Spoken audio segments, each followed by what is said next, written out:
तो आज एक टॉपिक और पढ़ लेते हैं बेसिक फर्स्ट सेमेस्टर केमिस्ट्री का, एटॉमिक रेडियाई। यूनिट 3 है, पीरियोडिक प्रॉपर्टीज ऑफ एटम। एक मोस्ट इंपॉर्टेंट टॉपिक है। अगर आपका इंटरेस्ट स्टडी में है तो यार पढ़ो इस टॉपिक को, क्योंकि ये एक मोस्ट इंपॉर्टेंट टॉपिक है, पेपर में आता है हर साल। और यही टॉपिक जो आप आज पढ़ रहे हो ये आगे काम में आएगा।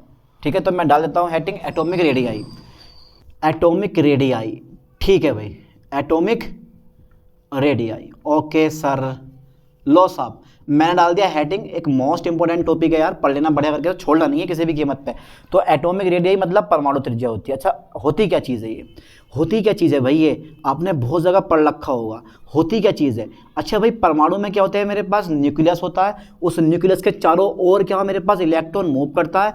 ठीक है, पता है ना आपको कि भैया नाभिक और ये वाला जो इलेक्ट्रॉन है, क्योंकि नाभिक के चारों ओर इलेक्ट्रॉन लगातार घूमता रहता है, और जिस दिन भी ये रुक गया उस दिन केमिस्ट्री क्या वही खत्म हो जाएगी, क्योंकि सारी कहानी इसके चलने से है, इलेक्ट्रॉन के चलने से। तो इलेक्ट्रॉन नाभिक के चारों ओर लगातार घूमता रहता है शक्तिमान बन के। ठीक है, इतनी रफ्तार होती है कि शक्तिमान की भी क्या रफ्तार होगी। तो इलेक्ट्रॉन नाभिक के चारों ओर लगातार घूमता रहता है। अब क्या होता है कि किसी एटम में इस न्यूक्लियस और अंतिम इलेक्ट्रॉन के बीच की दूरी को, ध्यान देना, काय में किसी एटम में, एटम मतलब परमाणु में, ठीक है, किसी परमाणु में यानी कि किसी एटम में, ओके सर, किसी एटम में किसके बीच की दूरी को? न्यूक्लियस तथा अंतिम इलेक्ट्रॉन के बीच की दूरी को। ध्यान देना बेटा, अंतिम इलेक्ट्रॉन, वाह क्या बात है, अंतिम इलेक्ट्रॉन के बीच की दूरी को हम क्या बोलते हैं? कि बीच की दूरी को, ठीक है, एटॉमिक रेडियाई कहते हैं। एटॉमिक रेडियाई कहते हैं। ओके सर, एटॉमिक रेडियाई कहते हैं। एक खास बात मैं आपको बता दूं कि किसी भी एटम की एटॉमिक रेडियाई ज्ञात करना संभव नहीं है। पता है क्यों? क्योंकि इलेक्ट्रॉन क्लाउड निर्धारित नहीं है। अब आपको पता होना चाहिए कि श्रोडिंगर आए और उन्होंने हमसे यह कह दिया भैया कि परमाणु में स्पष्ट वृत्तीय कक्षाएं नहीं होती हैं, इलेक्ट्रॉन क्लाउड होता है, यानी कि इलेक्ट्रॉन कभी भी कहीं भी किसी भी समय इकट्ठा हो सकते हैं। जैसे बादल कहीं भी कभी भी किसी भी समय इकट्ठा हो सकते हैं। अब आप बादलों का स्थान निर्धारित नहीं है कि यार बादल जो है हमारे उस एरिया में पाए जाते हैं और वहां देखने चल रहे हैं, वो कहीं भी कभी भी किसी भी समय इकट्ठा हो जाते हैं। वैसे ही इलेक्ट्रॉन नाभिक के चारों ओर कहीं भी कभी भी किसी भी समय इकट्ठा हो जाते हैं। जब भैया वृत्तीय कक्षाएं नहीं है तो आप एटॉमिक रेडियाई कैसे फाइंड कर सकते हो?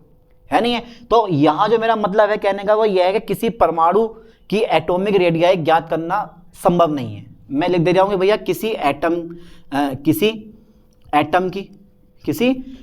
की एटॉमिक रेडियाई, लाइन पे ध्यान दो, किसी एटम की एटॉमिक रेडियाई ज्ञात करना क्या नहीं है बेटे? संभव नहीं है, संभव नहीं है। किसी एटम की एटॉमिक रेडियाई ज्ञात करना संभव नहीं है। क्यों संभव नहीं है? क्योंकि भैया एटम में इलेक्ट्रॉन क्लाउड, ध्यान देना, क्योंकि एटम में इलेक्ट्रॉन क्लाउड निर्धारित नहीं है। ओके, अच्छा फिर भी देखो, फिर भी नेक्स्ट पॉइंट मेरे पास ये है कि बॉन्ड के आधार पर, किसके आधार पर बेटे? बॉन्ड के आधार पर। ओके, बॉन्ड के आधार पर एटॉमिक रेडियाई, लाइन पे ध्यान दो, बॉन्ड के आधार पर एटॉमिक रेडियाई निम्न प्रकार से ज्ञात की जा सकती है। निम्न प्रकार ज्ञात की जा सकती है। अच्छा ठीक है, पहला प्रकार बताओ सर, पहला प्रकार कौन सा? अबे कोवालेंट रेडियाई का नाम सुना आपने? कोवालेंट रेडियाई, ये सब बॉन्ड के आधार पर है मेरे लाल, ये सब के सब बॉन्ड के आधार पर है। दूसरा था मेरे पास, दूसरा नंबर मेरे पास था वंडरवाल, ध्यान देना, वंडरवाल, बंडर सीमेंट, वंडर वॉल्स, ठीक है भाई, बंडलवाल रेडियाई। ओके, दो प्रकार की। तीसरी जो होती है वो होती है क्रिस्टल रेडियाई। कौन सी होती है? Crystal radii. ओके सर, चलो ये भी हो गई। और चौथी बताओ सर, चौथी कौन सी होती है? अबे चौथी का नाम बड़ा स्पेशल होता है भाई, आयनिक रेडियाई। क्या होता है? Ionic radii. Okay, ionic radii. तो ये चार प्रकार से आप फाइंड कर सकते हो, किसी भी एटम की एटॉमिक रेडियाई आप चार प्रकार से फाइंड कर सकते हो। पहला कौन सा? कोवालेंट रेडियाई, दूसरा कौन सा? वंडरवाल रेडियाई, और तीसरा कौन सा? क्रिस्टल रेडियाई, और चौथा है मेरे पास आयनिक रेडियाई। चार प्रकार से आप किसी भी एटम की एटॉमिक रेडियाई फाइंड कर सकते हो, है ना। एक चीज याद कर लो, एटॉमिक रेडियाई कब बढ़ती है? जब कक्षाओं की संख्या बढ़ती है। कक्षाओं की संख्या बढ़ती है तो एटॉमिक रेडियाई बढ़ती है। एटॉमिक रेडियाई बढ़ेगी तो एटॉमिक साइज बढ़ेगा, यानी कि परमाणु आकार बढ़ेगा। जितना परमाणु आकार होगा एटॉमिक रेडियाई उतनी ज़्यादा होगी, और भैया जितनी एटॉमिक रेडियाई ज़्यादा होगी उसकी एटॉमिक एनर्जी क्या होगी तुम्हारे पास, उतनी कम होगी। चलो आगे बात करेंगे इसके बारे में, फिलहाल यहाँ तक पढ़ो बढ़िया करके, ठीक है। इसके बाद देखो ज़रा नेक्स्ट पॉइंट में मेरे पास क्या होने वाला है। अब मैं पढ़ने वाला हूँ पहला नंबर कौन सा है मेरे पास, कोवालेंट रेडियाई। असल में ये क्या चीज़ होती है, कोवालेंट रेडियाई, यानी कि पहला नंबर डाल दिया मैंने हेडिंग कोवालेंट रेडियाई। ये क्या चीज़ होती है यार, ये बच्चों को डरा रही है कोवालेंट रेडियाई। तो भैया कुछ भी नहीं होता है, दो परमाणुओं के नाभिकों के बीच की दूरी के आधे को कोवालेंट रेडियाई कहते हैं। दो परमाणुओं के नाभिकों के बीच की या दो नाभिकों के बीच की दूरी के आधे को, पहले मैं परिमाण लिखवा दूं, दो परमाणुओं में या दो परमाणुओं के ओके सर, दो परमाणुओं के नाभिकों के, ध्यान देना बेटा, दो परमाणुओं के नाभिकों के, दो परमाणुओं के नाभिकों के बीच की दूरी के आधे को हम क्या बोलते हैं, दूरी के आधे को कोवालेंट रेडियाई कहते हैं। बड़ा इजी टॉपिक है, कोवालेंट रेडियाई कहते हैं, ठीक है साहब। हाँ साहब, ये तो बढ़िया चीज़ बता दी आपने। दो परमाणुओं के नाभिकों के बीच की दूरी के आधे को कोवालेंट रेडियाई कहते हैं। इसे शो करता हूँ मैं RCOB से, R कोवालेंट से दर्शाते हैं। ध्यान देना, इसको हम R कोवालेंट से दर्शाते हैं। अच्छा ठीक है, देखो मैं कैसे निकालता हूँ, निकालने का तरीका बताऊँ तुम्हें, कैसे फाइंड करोगे आप। तो सबसे पहले देखो, आपको पता होना चाहिए कि भैया दो क्लोरीन एटम, ऐसे करके देखो। एग्जाम्पल में लेता हूँ उसका पहला एग्जाम्पल मेरे पास ये होगा। देखो ये है मेरे पास Cl, ये है मेरे पास Cl, दो Cl हो गए, एक Cl ये है, एक Cl ये है। इसका न्यूक्लियस, तो भैया यहाँ से यहाँ तक की जो बीच की दूरी होती है वो होती है तुम्हारे पास 1.98 एंगस्ट्रॉम। कितनी होती है मेरे लाल, 1.98 एंगस्ट्रॉम होती है। यानी कि दो क्लोरीन एटम के बीच की दूरी, जो होती है वो कितनी होती है, 1.98 एंगस्ट्रॉम होती है। यानी कि दो क्लोरीन एटम के बीच की दूरी 1.98 एंगस्ट्रॉम होती है। मैं यहाँ लिख दे रहा हूँ, दो क्लोरीन एटम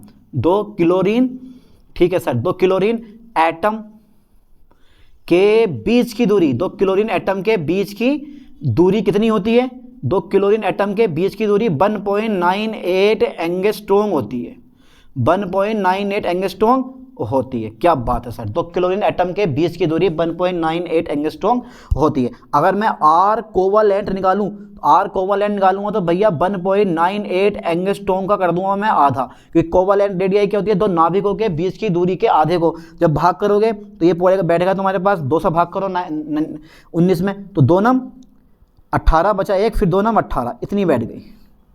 ठीक है, तो R कोवालेंट रेडियाई कितनी निकल गई तुम्हारे पास, 0.99 एंगस्ट्रॉम निकल कर आई है। सपोज करो कि एक ऐसा मॉलिक्यूल है जो भिन्न भिन्न एटम से मिलकर बना हो, जैसे AB।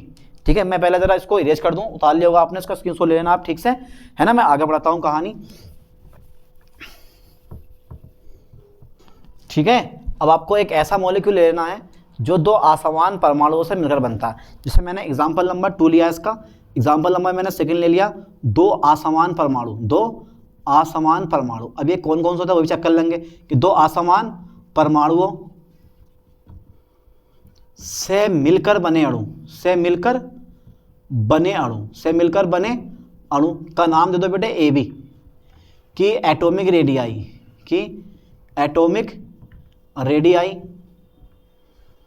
निम्न प्रकार ज्ञात की जा सकती है। ठीक है, जैसे देखो बेटे ये है मेरे पास RAB बराबर हो गया मेरे पास RA प्लस RB। ठीक है, नॉर्मल सा फॉर्मूला है। अगर आपको A की और B की एटॉमिक रेडियाई पता है तो आप AB की निकाल सकते हो। अगर मैं इसका एग्जांपल लूँ तो मेरे पास जैसे RHCl होता है, हाइड्रोक्लोरिक अम्ल, तोड़ दो इसको, RH प्लस RCl। ठीक है, अगर इसकी एटॉमिक रेडियाई पता है कितनी होती है, 1.36 एंगस्ट्रॉम। ओके, हाइड्रोजन की होती है 0.37 एंगस्ट्रॉम।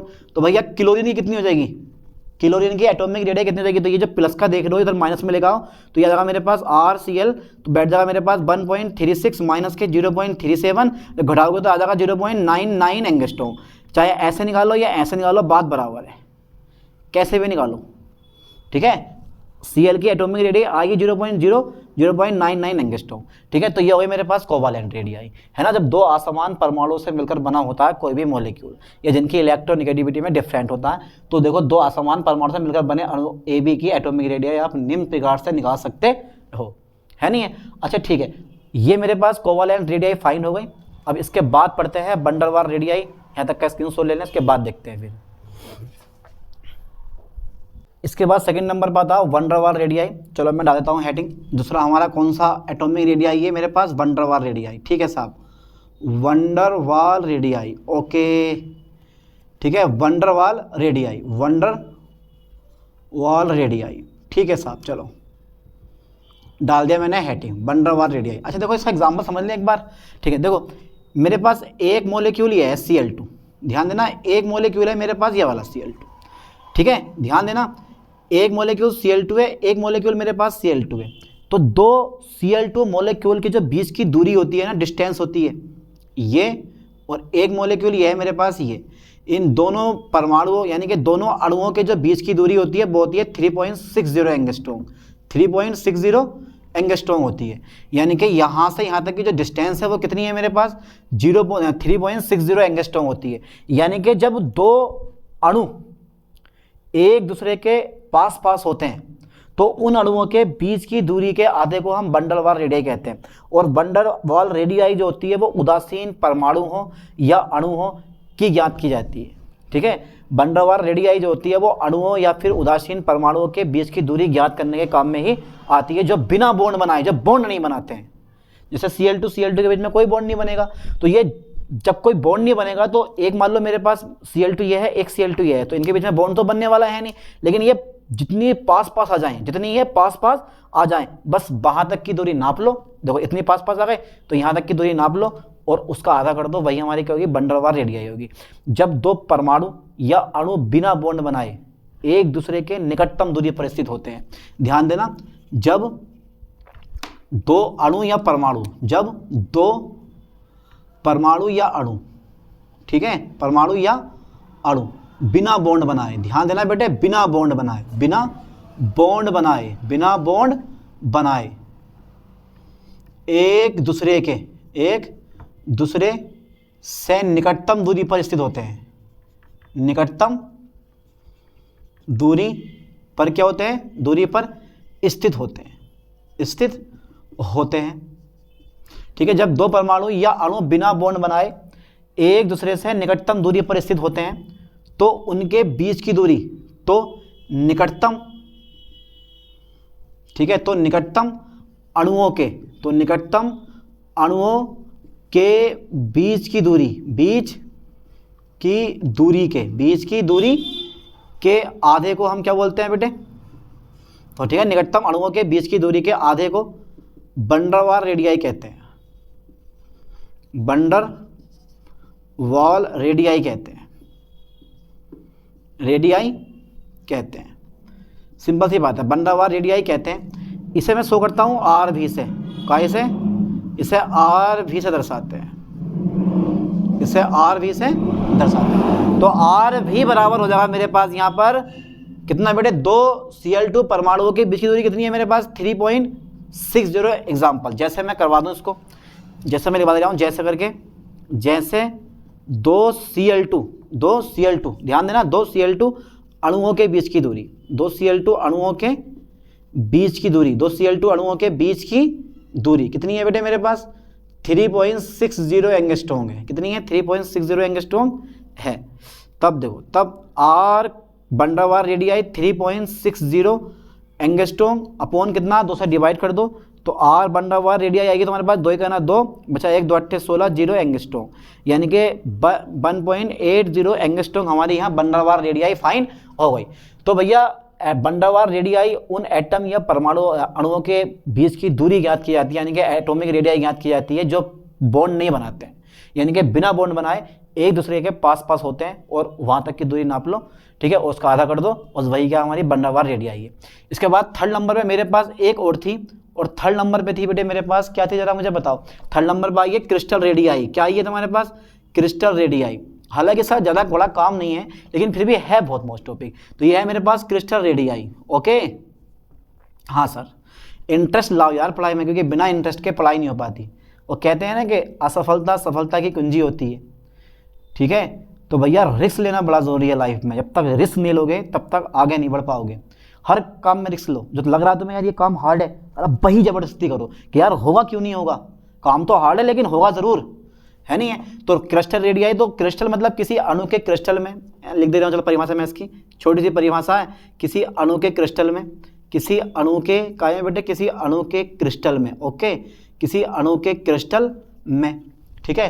पास पास स्थित, पास पास स्थित दो परमाणुओं, पास पास स्थित दो परमाणुओं के बीच की दूरी के आधे को, दूरी के आधे को, पास पास स्थित दो परमाणुओं के बीच की दूरी के आधे को हम क्या बोलते हैं बेटे? क्रिस्टल रेडियाई कहते हैं। क्या कहते हैं हम? क्रिस्टल और रेडियाई कहते हैं, क्रिस्टल रेडियाई कहते हैं। अरे बड़ा इजी पॉइंट है, क्रिस्टल रेडियाई कहते हैं। तो मेरे पास थर्ड नंबर ही पूरा हो गया। बस इसकी परिभाषा ज़्यादा इंपॉर्टेंट नहीं है, बस खाली कोवलेंट रेडियाई, वंडरवाल रेडियाई और आयनिक रेडियाई ही मोस्टली है ज़्यादा। क्रिस्टल रेडियाई के बारे में बहुत कम पूछता है, लेकिन आप फिर भी प्रकार पूछे हैं तो उसमें भी लिख देना कि क्रिस्टल रेडियाई भी कुछ होती है। क्या होती है बेचारी? ये किसी अणु के क्रिस्टल में दो पास पास स्थित परमाणुओं के बीच की दूरी का आधे को हम क्रिस्टल रेडियाई कहते हैं, है ना। चौथा नंबर हमारा कौन सा था? Ionic radii. तो यहाँ तक का स्क्रीनशॉट ले लें, इसके बाद देखते हैं फिर रेडियाई। अब पढ़ लेते हैं लास्ट नंबर और मोस्ट नंबर, आयनिक रेडियाई। बहुत ही मोस्ट टॉपिक है यार, आयनिक रेडियाई। चौथा नंबर है मेरे पास। ये क्या टॉपिक है? आयनिक रेडियाई, ठीक है। लाइन पे ध्यान देना बेटे, आयनिक रेडियाई। रेडियाई को आप भैया लिख सकते हो आयनिक रेडियस, है ना, आयनिक रेडियस। तो वही जैसे परमाणु, जैसे एटॉमिक रेडियाई की परिभाषा है सेम भैया कि भैया किसी आयन में, आयन समझते हो ना, आयन दो प्रकार के होते हैं, एक प्लस वाला होता है, एक माइनस होता है। एक कैटायन होता है और एक एनायन होता है। कैटायन के पास इलेक्ट्रॉन की कमी होती है और एनायन के पास इलेक्ट्रॉन की अधिकता होती है, ठीक है। ये मैं अभी पढ़ाऊंगा तुम्हें थोड़ी देर में, समझ जाओगे। पहले एक परिभाषा लिख लो कि भैया किसी आयन में न्यूक्लियस और अंतिम इलेक्ट्रॉन के बीच की दूरी को, किसी आयन में न्यूक्लियस और अंतिम इलेक्ट्रॉन के बीच की दूरी को हम आयनिक रेडियाई कहते हैं। एक खास बात और है इसमें, वो खास बात यह है कि आयनिक रेडियाई को हम या तो एंगस्ट्रॉम में या फिर नैनोमीटर में या फिर पिकोमीटर में व्यक्त करते हैं। इसके बारे में मैं तुम्हें लिखवाऊंगा, थोड़ा सा अभी ध्यान देना। किसी आयन में, पहले इसकी परिभाषा लिख लो आप, तो किसी आयन में, ठीक है बेटे, किसी आयन में, ठीक है, किसी आयन में किसके बीच की दूरी को? किसी आयन में न्यूक्लियस, किसी आयन में न्यूक्लियस, ठीक है, न्यूक्लियस तथा अंतिम इलेक्ट्रॉन के बीच की दूरी को, तथा अंतिम किसके? इलेक्ट्रॉन, अंतिम इलेक्ट्रॉन के बीच की दूरी को, के बीच की दूरी को हम क्या बोलते हैं? कि बीच की दूरी को आयनिक रेडियाई कहते हैं।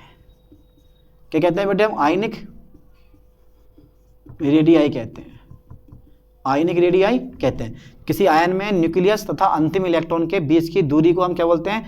आयनिक रेडियाई कहते हैं, ओके। यानी कि आयनिक रेडियाई को, ध्यान देना, आयनिक रेडियाई को हम, आयनिक रेडियाई को, आयनिक रेडियाई को काय में या तो आप व्यक्त करोगे एंगस्ट्रॉम में या नैनोमीटर में या पिकोमीटर में व्यक्त किया जाता है, व्यक्त किया जाता है, ठीक है बेटे।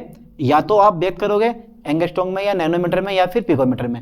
चलो साहब, तो मैं यहाँ लिखवा दे रहा हूँ, देखो, एक एंगस्ट्रॉम में 10 की घात माइनस 10 मीटर होते हैं, ओके। एक नैनोमीटर में 10 की घात माइनस के 9 मीटर होते हैं। एक पिकोमीटर में 10 की घात माइनस के 12 मीटर होते हैं। एक एंगस्ट्रॉम में 10 की घात माइनस 10 मीटर होते हैं। एक नैनोमीटर में 10 की घात माइनस 9 मीटर होते हैं। एक एंगस्ट्रॉम में 10 की घात माइनस 10 मीटर होते हैं। एक नैनोमीटर में 10 की घात माइनस 9 मीटर, एक पिकोमीटर में 10 की घात माइनस 12 मीटर होते हैं, ओके, ठीक है। अब किसी परमाणु हमेशा उदासीन होता है, परमाणु न्यूट्रल होता है, और जब उस परमाणु से या तो इलेक्ट्रॉन जागा या फिर इलेक्ट्रॉन आगा। फॉर एग्जांपल मेरे पास, मैंने मान लिया मेरे पास नमक है, ये मेटल होता है, परमाणु क्रमांक होता है इसका 11, 2,8,1। तो यहाँ से ये एक इलेक्ट्रॉन बाहर निकाल देता है, इसके ऊपर क्या आता है बेटे? प्लस। तो परमाणु हमेशा उदासीन होता है, जब वो एक इलेक्ट्रॉन बाहर निकालता है तो उसके ऊपर प्लस आ जाता है, और जब इलेक्ट्रॉन एक्सेप्ट करता है तो उसके ऊपर माइनस आ जाता है। जब मैं खड़ा हूँ, मेरे पास, मैं खड़ा हूँ भैया, मेरे पास अचानक एक इलेक्ट्रॉन आ गया, तो मेरे पास कौन सा बेस बढ़ा? माइनस बढ़ा, क्योंकि इलेक्ट्रॉन पर माइनस होता है। और अगर मैंने एक इलेक्ट्रॉन किसी को दे दिया तो मेरे पास माइनस कम हो गया, प्लस बढ़ गया। इस पर तो तुमने बहुत पहले से पढ़ रखा होगा यार, 11th में पढ़ोगे आप, ट्वेल्थ में पढ़े होगे, ठीक है, 10th क्लास में भी इसके बारे में बहुत ज़्यादा डिस्कस है कि अगर प्लस है तो इलेक्ट्रॉन कम होते हैं, माइनस है तो इलेक्ट्रॉन क्या होते हैं हमारे पास ज़्यादा होते हैं। आगे देखो जरा, परमाणु जो होता है ना बेटा उदासीन होता है। परमाणु को पता नहीं है वो क्या होता है, परमाणु न्यूट्रल होता है। परमाणु कैसा होता है, न्यूट्रल होता है, ध्यान देना, एटम न्यूट्रल होता है, ठीक है। तो इलेक्ट्रॉन ग्रहण यानी कि इलेक्ट्रॉन त्यागने, क्या करने बेटे, इलेक्ट्रॉन त्यागने या इलेक्ट्रॉन एक्सेप्ट करने या इलेक्ट्रॉन ग्रहण करने पर, ग्रहण करके वो क्या होता है बेटे, आयन में चेंज हो जाता है, आयन में चेंज हो जाता है, आयन में चेंज हो जाता है, ओके। यानी कि परमाणु उदासीन होता है, इलेक्ट्रॉन त्यागने या इलेक्ट्रॉन ग्रहण करके वो क्या होता है बेटे, आयन में चेंज हो जाता है। जैसे देखो, अगर मैं बात करूं सोडियम की, तो सोडियम एक इलेक्ट्रॉन त्याग कर, सोडियम जो होता है बेटे, सोडियम हमेशा याद कर लो, सोडियम जो होता है वो एक इलेक्ट्रॉन, सोडियम एक इलेक्ट्रॉन त्याग कर, सोडियम एक इलेक्ट्रॉन त्याग कर Na+ में चेंज हो जाता है, चेंज हो जाता है, ठीक है भाई। सोडियम एक इलेक्ट्रॉन त्याग कर Na+ में चेंज हो जाता है इस टाइप से, Na चेंज टू, ये क्या बेटे मेरे पास Na+, और यहाँ से मैंने एक इलेक्ट्रॉन बाहर निकाल दिया। अब ये बताओ साइज किसका बड़ा है, सोडियम का साइज बड़ा है या Na+ का साइज बड़ा है, क्योंकि इसके पास थे 2 8 1 इलेक्ट्रॉन, यहाँ रह गए 2 8 इलेक्ट्रॉन, यानी कि एक कक्षा कम हो गई। और मैंने बोला कि साइज जो होता है वो एटॉमिक रेडियाई पे डिपेंड करता है, और एटॉमिक रेडियाई जो होती है वो कक्षाओं की संख्या पे डिपेंड करती है, क्योंकि और एटॉमिक रेडियाई होती क्या है, किसी परमाणु में नाभिक और अंतिम इलेक्ट्रॉन के बीच की दूरी होती है। अब भैया जब एक इलेक्ट्रॉन बाहर गया तो कक्षा मेरे पास 2 रह गई, अब जब 2 कक्षाएं रह गई यहाँ पे तो साइज क्या होगा मेरे पास, घट गया। यानी कि Na का जो साइज होता है, Na का साइज जो होता है, Na का साइज जो होता है बेटे वो Na+ से कैसा होता है, अधिक होता है, Na+ से अधिक होता है, ठीक है, Na+ से अधिक होता है, अधिक होता। अब कैसे वो भी हम चेक कर लेते हैं। देखो एटॉमिक रेडियाई, ध्यान देना बेटे लाइन पे जरा, atomic radii, okay, atomic radii of Na, तो इसकी होती है बेटे 1.57 एंगस्ट्रॉम, ध्यान दो। और आयनिक रेडियाई, ठीक है, आयनिक रेडियाई ऑफ Na+ बेटा ये आती है 0.95 एंगस्ट्रॉम, कितनी आती है 0.95 एंगस्ट्रॉम। और लगा लो अंदाजा कि सोडियम का साइज बड़ा होता है किससे, Na+ से। एटॉमिक रेडियाई ऑफ सोडियम कितनी आ रही है, 1.57 एंगस्ट्रॉम आ रही है, और आयनिक रेडियाई ऑफ Na+ से कितनी आ रही है, 0.95 एंगस्ट्रॉम आ रही है, ओके। ऐसी तुम्हारे पास Cl होता है, जो Cl परमाणु होता है ना मेरे पास, Cl एटम जो होता है, Cl एटम जो होता है वो एक इलेक्ट्रॉन एक्सेप्ट करके, एक इलेक्ट्रॉन क्या करके, एक्सेप्ट करके, एक इलेक्ट्रॉन एक्सेप्ट करके क्या बनाता है बेटे, Cl- आयन बनाता है, Cl- आयन बनाता है, यानी कि क्लोरीन आयन बनाता है। ये मेरे पास एनायन होता है। अब जरा ध्यान देना, ये इस टाइप से Cl ने क्या करा बेटे, एक इलेक्ट्रॉन एक्सेप्ट करा, Cl ने एक इलेक्ट्रॉन एक्सेप्ट करा और क्या बना दिया, Cl- आयन बना दिया, है ना। इसके पास 2,8,7 इलेक्ट्रॉन थे, यहाँ कितने हो गए, 2,8,8 इलेक्ट्रॉन हो गए, यानी कि एक इलेक्ट्रॉन मेरे पास भर गया। साइज बड़ा होगा नहीं, क्योंकि साइज बड़ा होगा, थोड़ा बहुत साइज बड़ा होगा, जैसे हम खाना खा लेते हैं तो हमारा थोड़ा बहुत पेट आगे बढ़ जाता है, सिंपल सी बात है। जब इसके एक इलेक्ट्रॉन खाया होगा तो इसका भी साइज क्या होगा तुम्हारे पास, बड़ा हुआ, कहीं ना कहीं तो इसने एडजस्ट करा होगा। इसका मतलब ये हुआ कि जो Cl- आयन का जो साइज होता है, ठीक है, वो Cl से कैसे होता है बेटे, बड़ा होता है, Cl से कैसे होता है, बड़ा होता है, ध्यान देना। Cl- आयन का आकार Cl से बड़ा होता है, या Cl का जो साइज होता है वो Cl- आयन से कैसे होता है, से छोटा होता है, से छोटा होता है, ऐसे भी ले सकते हो आप, है ना। बात वही है यार, Cl का जो साइज है वो Cl- आयन से छोटा होता है, ठीक है। इसका आपने स्क्रीनशॉट ले लिया होगा, उतार लेना इसको, मैं इसको इरेज कर रहा हूँ क्योंकि अब हमारे पास इसका कोई काम नहीं है और हमें जो है आगे एक पॉइंट और करना है, छोटा सा पॉइंट, ठीक है। चलो साहब देखो जरा ध्यान से बोर्ड पे, हो गया। Cl का जो साइज है वो Cl- आयन से कैसे होता है, छोटा होता है, ठीक है। इसके बाद देखो, इसके बाद है मेरे पास atomic radii, atomic radii of atomic radii of Cl बराबर पता है कितना होता है बेटे, Cl की वही जो मैंने पीछे पढ़ाई है 0.99 एंगस्ट्रॉम होती है। और अगर आप आयनिक रेडियाई की बात करोगे, ionic radii of Cl- ion, तो इसकी होती है बेटे 1.80 एंगस्ट्रॉम, कितनी होती है 1.80 एंगस्ट्रॉम। तो यहाँ से प्रूफ हो गया कि भैया Cl की जो एटॉमिक रेडियाई वो 0.99 एंगस्ट्रॉम है, और जो Cl- आयन की एटॉमिक रेडियाई है वो 1.80 एंगस्ट्रॉम है। इसका मतलब है ठीक है, Cl माइनस आयन बड़ा है और Cl क्या है तुम्हारे पास छोटा है, क्योंकि इसके पास एक इलेक्ट्रॉन ये एक्सेप्ट कर लेता है, उसका साइज क्या होता है, बढ़ जाता है। तो ये थी हमारे पास आयनी रेडियाई। तो भैया एटॉमिक रेडियाई क्या होती है और उसे आप कितने प्रकार से फाइंड कर सकते हो, कोवैलेंट रेडियाई, वन डर वाल radii, crystal radii and ionic radii, वो सब मैंने करवा दिया। अब ये एटॉमिक रेडियाई कर लिया पूरा फाइनल। अब मिलते हैं ऐसे एक नई टॉपिक के साथ नेक्स्ट वीडियो में। थैंक्स।